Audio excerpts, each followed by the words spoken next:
Hey everyone! Before we dive into today's story, make sure to hit that like button and subscribe to the channel so you won't miss any of our deep dives into car history. And if you'd like to support the channel financially, all the necessary details are in the video description. Now, buckle up. Today, we're uncovering the real story of a one-of-a-kind custom car known as the Beast.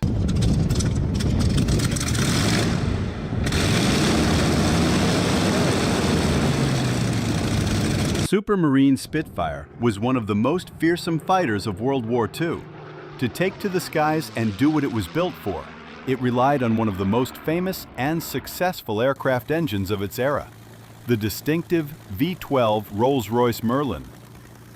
Imagine 27 1-liter Korean hatchbacks, or 10 Porsche 911s with 2.7-liter engines, or nearly 4 American muscle cars with Hemis under the hood. And you'll start to understand what the Merlin was. 27 liters of pure madness, which someone once had the audacity to install under the hood of a road car. Not a dragster confined to a straight line, but a fully road-legal machine meant to be driven on public streets. Its name was the Beast. And this is the incredible, almost unbelievable story that began back in the 1960s.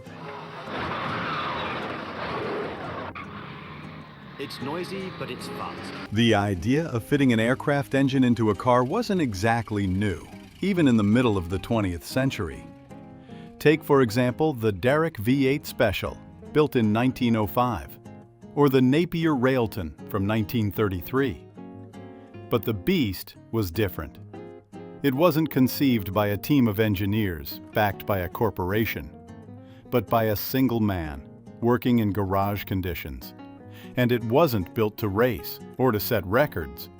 Yet it still ended up in the Guinness Book of Records as the most powerful road car of its time. That happened in 1973.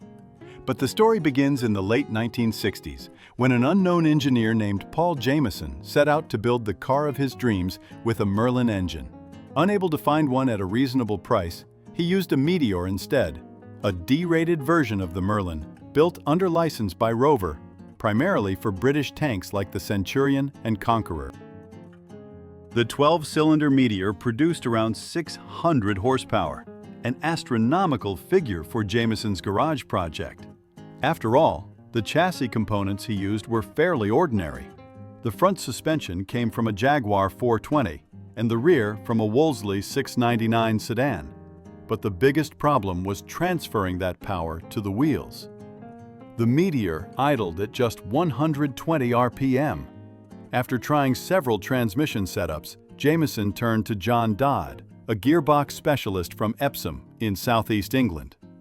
After 8 failed attempts, Dodd came up with a workable solution, a heavily modified 4-speed Hydromatic, originally built by General Motors and licensed to Rolls-Royce. Then, in 1969, just as the car was taking shape, Jameson suddenly lost interest and sold the whole project to Dodd for just £500.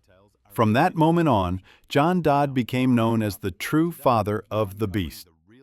Interestingly, Jameson himself returned to his original idea in the mid-70s, this time with an actual Merlin engine. He built a 6-wheeled chassis, added a 2-stage supercharger, and managed to push output to 1,760 horsepower. The completed car, unveiled in 1975, looked utterly insane. Today, it's often confused with Dodd's Beast, though its proper name was the Jameson Merlin Special. Paul Jameson passed away in 1989, but his 6-wheeled monster still exists, preserved in the Lumen Museum in the Netherlands. Meanwhile, John Dodd continued refining his machine. He replaced most of Jameson's original chassis components and installed a genuine Merlin, producing 700 horsepower and 950 Newton-meters of torque. The mainframe came from a first-generation Ford Capri. The front suspension was from an Austin 110. The rear from a Jaguar XJ12. Power went to the rear wheels through a beefed-up GM Turbo Hydromatic 400 3-speed transmission. The fiberglass body was 6 millimeters thick. But its most distinctive features were the Rolls-Royce Corniche bumpers and grille, topped with the Spirit of Ecstasy. Weighing 2.25 tons, the beast could cover the quarter mile in 12 seconds, a figure officially recorded during tests at Wellington Airfield. Handling was far from impressive, given the antiquated suspension and massive weight. But top speed was extraordinary, just shy of 300 kilometers per hour. Journalists from Hot Car managed to push it beyond 200 miles per hour, 321 kilometers per hour. That achievement earned the beast its place in the Guinness Book of Records. Its fame grew rapidly, and Dodd leaned into it, touring Europe's autobahns. On one occasion, the beast easily overtook a Porsche traveling at 240 kilometers per hour. The stunned Porsche owner, a German baron, contacted Rolls-Royce to try and order a similar car. Until then, Rolls-Royce had ignored the beast. But this incident forced their hand. The company sued Dodd for misuse of its logos. The case never reached court.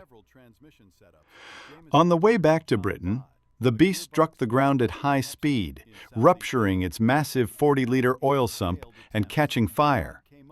The blaze couldn't be contained, and the car was destroyed. But Dodd didn't give up. By 1980, he had built a new beast. Its design had changed slightly.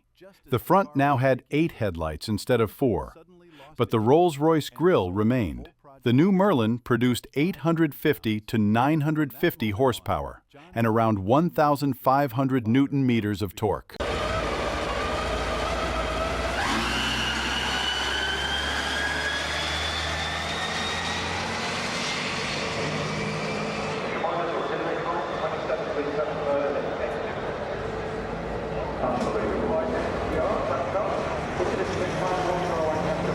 This Beast Mark II was reborn like a phoenix, and Dodd cleverly staged a publicity stunt.